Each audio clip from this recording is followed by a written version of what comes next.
ابھی آپ کو لاہور لیے چلیں گے جہاں پر پنجاب بار کونسل کی تقریب جاری ہے اور چیف جسٹس آف پاکستان تقریب سے خطاب کر رہے ہیں.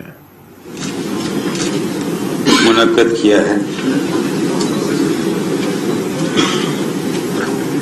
سب سے پہلے میں یہ بات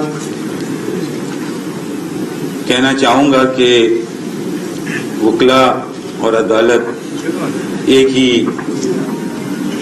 ادارے کا حصہ ہیں اور جو توقع عدالت وکلا سے رکھتی ہے سملرلی وکلا بھی عدالت سے وہ توقعات رکھتے ہیں.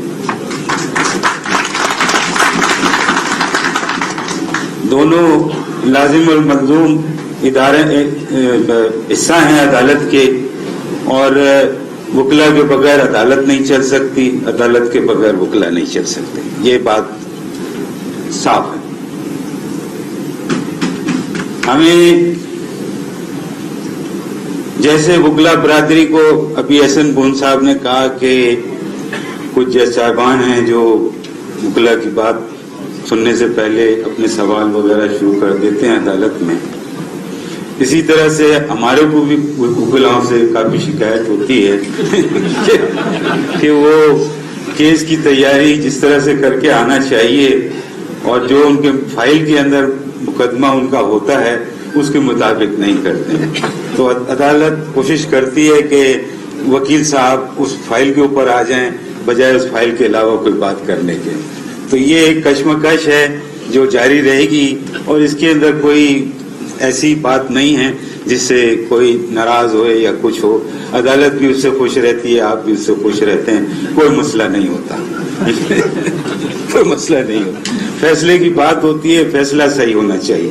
کوشش یہی ہوتی ہے عدالت کی کہ مقدمہ جو عدالت کے سامنے آیا ہے اس کا فیصلہ صحیح سے صحیح کیا جائے.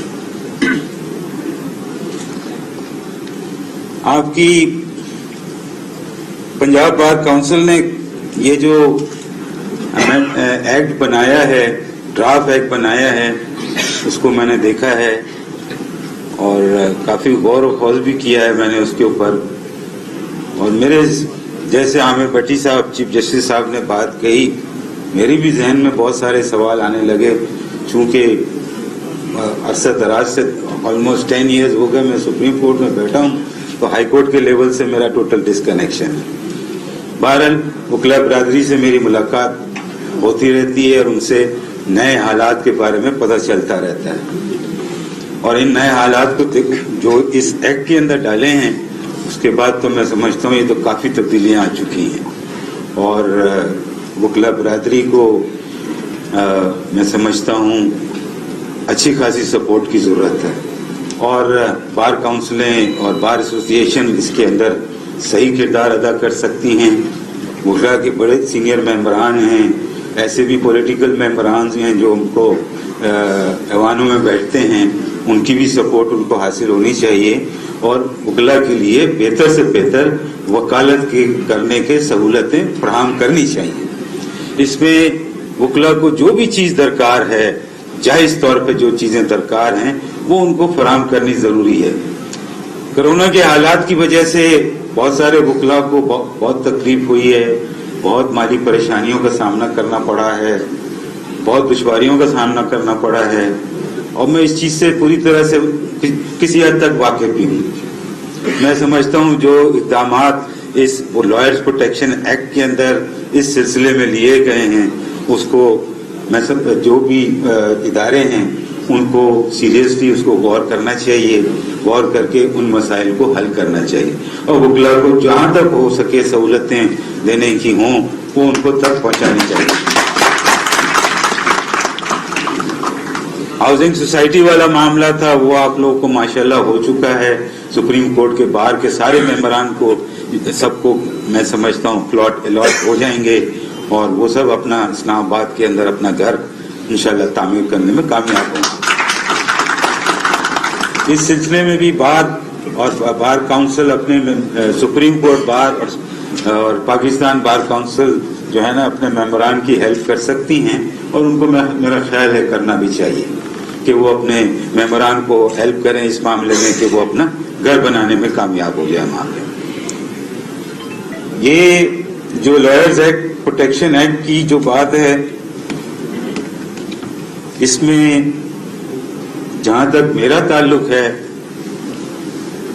ये भट्टी साहब मुझसे मिले थे, मुनीर हुसैन भट्टी साहब, और भी आपके मेंबरान आए थे, मिले थे मुझसे, और मेरी मुलाकात आपके मेंबरान से और आपके ऑफिस बेरर से मुस्तकिल रहती है, होती रहती है। कोई ऐसा वक्त नहीं है कि मैं किसी बार के मेंबरान से या बार के ऑफिस बेरर से मैं ना मिला हूं। हर वक्त हफ्ते में एक मीटिंग मेरी जरूर होती है, 2 मीटिंगें जरूर होती हैं।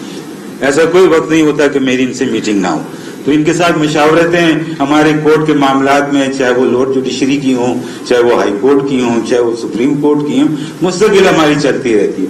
वकला के मसाइल के बारे में भी बातें होती रहती हैं, जुडिशरी के मसाइल के बारे में भी बातें होती रहती हैं, और हम उनके हल निकालते रहते हैं। वकला के भी मसले हल करने की कोशिश करते हैं, जुडिशरी से भी रिलेटेड कोई मसाइल होते हैं, उनके भी हल करने के मामलात में हम मुस्तकिल इकदाम लेते रहते हैं। ऐसा नहीं है कि कोई हमारा और आपका रास्ता बंद है, ये हो ही नहीं सकता, ना होगा कभी। बाकी जहां तक लॉयर्स प्रोटेक्शन एक्ट का ताल्लुक है, मैं अपनी तरफ से जो वकला के लिए हो सकेगा, जैसे कि मैं हमेशा कोशिश करता हूं, मैं करूंगा इसके लिए भी, और जो भी मुख्तदर इदारे हैं उनसे जहां तक मेरी सब पहुंच होगी, मैं उनसे मुलाकात भी करूंगा, बात भी करूंगा, और इसके सारे फवाइद कोशिश करेंगे दूसरे अपराधी को पहुंचे। बस बात अभी खत्म करता हूं, क्योंकि खाने का टाइम मेरे को लगता है अभी तक आप लोगों ने खाना नहीं खाया, लिहाजा तकरीर में अभी यहाँ पे खत्म करता हूं। और मैं अभी ये एहसन बुन साहब ने बात कही कि अर्जेंट हियरिंग के केस, मैं आपको बताऊं रोजाना मेरे पास 8-10 फाइलें आती हैं जिसके ऊपर कम से कम 200 केसेस 300 केसेस होते हैं, जिसकी अर्जेंट हियरिंग की एप्लीकेशनें आती हैं।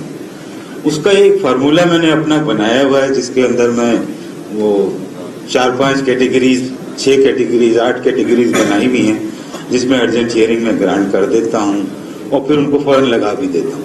वो 300 केसेस में से कम आधे केसेस तो लग ही जाते हैं अर्जेंट। वो ऐसे केसेस जो रूटीन के होते हैं, जिनके अंदर कोई सच अर्जेंसी अपेरेंटली नजर नहीं आती है, उनको मैं फिर अर्जेंट नहीं लगाता हूं। जैसे सिविल अपीलें हैं, सिविल अपीलें 2016 की हैं और उससे पहले की जो हैं वो मैं सारी लगा देता हूँ, बगैर देखे हुए कि इसके अंदर अर्जेंसी है कि नहीं। क्रिमिनल केसेस भी मैं लगा देता हूँ, सर्विस के मैटर्स में लगा देता हूँ, और भी टैक्स के मैटर्स हैं वो मैं लगा देता हूँ, स्पेसिफिक परफॉर्मेंस के केसेस हैं वो भी लगा देता हूँ, बेल के मैटर्स तो एक्ट करके जैसा लिखा होता है वैसे लगा देते हैं। तो कोशिश मेरी ये होती है कि मैं ज्यादा से ज्यादा केसेस लगा दूं। हमारे पास बेंच की भी कंस्ट्रेंट होती है, हमारे भी जज साहबान कुछ हैं जो बीमार होते हैं, अवेलेबल नहीं होते हैं, कुछ और मसाइल चल रहे होते हैं तो उनकी अवेलेबिलिटी नहीं होती है, बेंचेस के कंस्ट्रेंट होते हैं। तो इतने सारे केसेस, जितनी एप्लीकेशनें आती हैं वो लगाना मुमकिन हो नहीं सकता मेरे लिए। बहरहाल मैं पूरी कोशिश करता हूं कि मैं लगा दूं केसेस, और स्पेशल रिक्वेस्ट आती है तो वो केस तो 12 ही लग जाता है, फिर कोई कहता है कि साहब लगा दें ये केस, हम लगा देते हैं।